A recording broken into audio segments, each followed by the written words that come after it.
Phonics keeps inventing sound units that don't actually exist in the writing system.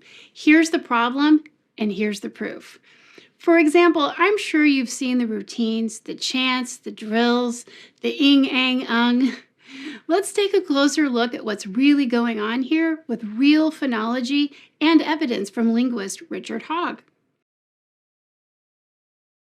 Problem number 1. Phonics treats NG as a single sound unit. Kids are taught NG is one sound, that it's a digraph, that it must be memorized, and the way to commit it to memory is to chant ing, ang, ung. But that's not how the spelling system actually works, and here's the proof. The ng sound is spelled by N alone in this environment, not by NG. This is the key thing nobody is taught. In sing, thank, finger, and anxious, the sound ng is written by the single grapheme N all by itself. We're not spelling the ng sound with a special NG unit. We are not using NG as a grapheme. We are simply writing N, followed by G, K, C, or X. And when N sits before one of these velar consonants, its pronunciation shifts to ng. So emphasizing the graphemes, the spelling would be, for sing, S-I-N-G. Thank, T-H-A-N-K. Finger, F-I-N-G-E-R.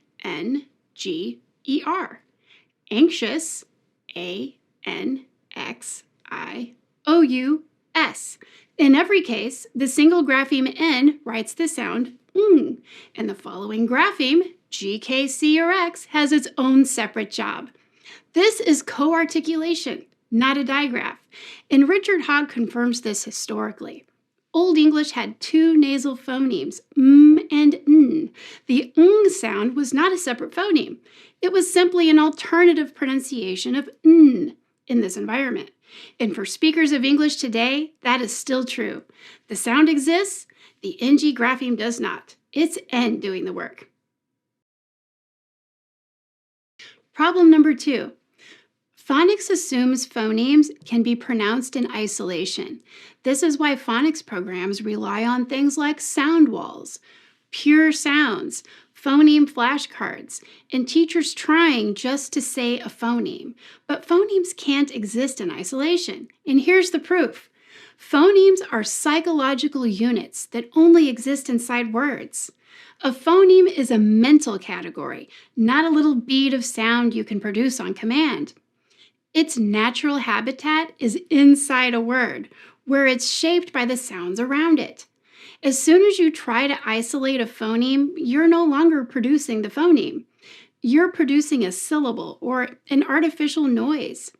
This is why the ng sound appears even when we don't pronounce the G at the end of sing. We see the G, we know it's there, we think it when we read sing, we think it when we spell sing, and our articulators prepare for that velar stop G.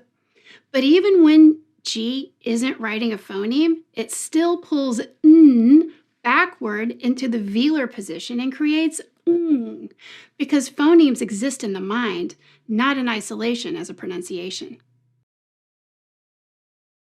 Problem number 3. The ing, ang, ung chant doesn't transfer to real reading or spelling. Kids can chant it, they can perform it in the lesson, but it doesn't help them decode. It doesn't help them spell, and kids with weak working memory lose it instantly. And it doesn't explain words like finger, thank, anxious, longer, or anchor.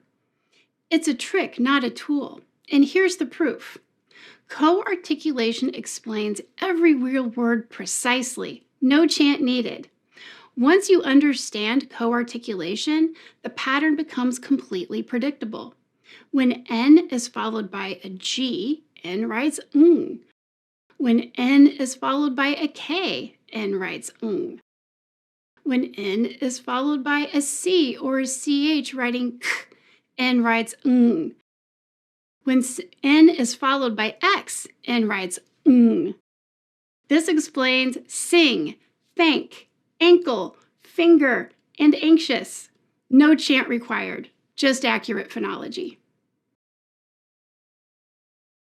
Problem number 4.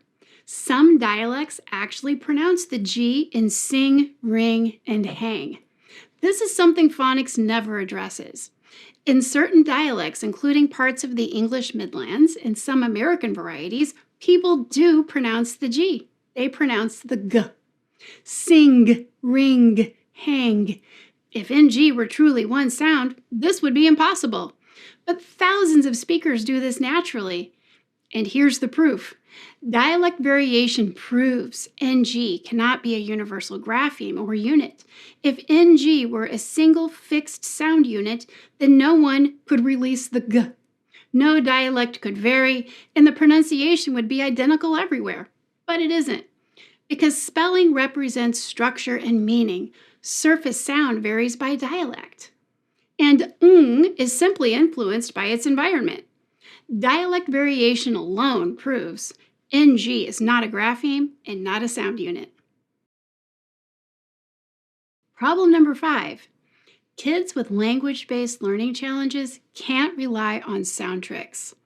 Children with dyslexia, language disorders, ADHD, autism, many with weak phonological and orthographic memory, don't learn well from chants, sound chunks, memorized units, or invented digraphs. They need clarity and precision. And here's the proof. When we teach structure and real phonology, kids finally understand.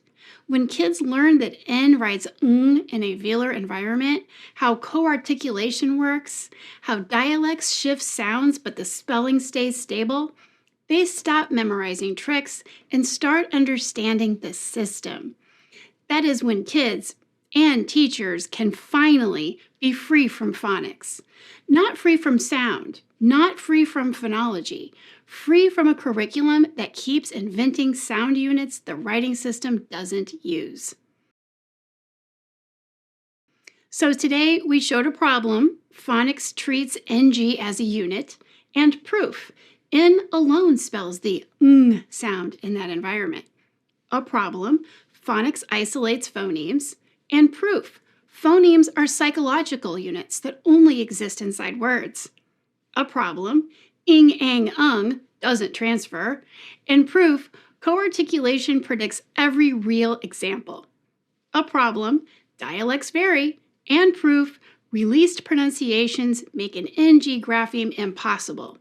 Teaching English spelling through meaning and structure makes phonology clearer, not more confusing. It's time to teach the system the way it actually works. Every child can learn. We just have to teach the system that makes sense.